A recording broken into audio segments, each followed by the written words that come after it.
Guys, welcome back to another episode of the 89 Garage.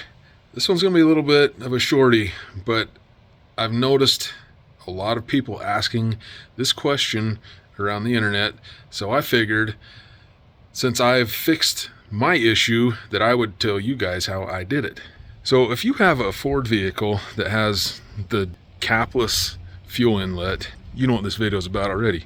So you'll get an error message on the message center in your vehicle that says check fuel inlet. Usually messing around with it, cleaning it, whatever, will eventually get it to shut off. I got tired of doing that every couple months, so this is what I did to alleviate the problem for us. I tried to find just a regular cap. This is the only way you can find a cap, is a locking cap, and that's fine. For me anyway, to not mess with that thing all the time.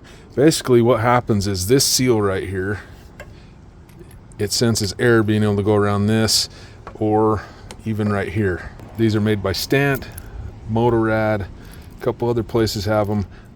I will put a link in the description to what you're going to need. This fits a lot of Fords that have this really stupid system. But you can go around and clean this up if you want. Clean that area. Sometimes it'll shut off, usually not for very long.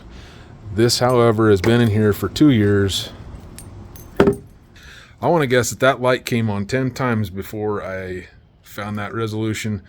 And once again, 2 years, everything's hunky-dory.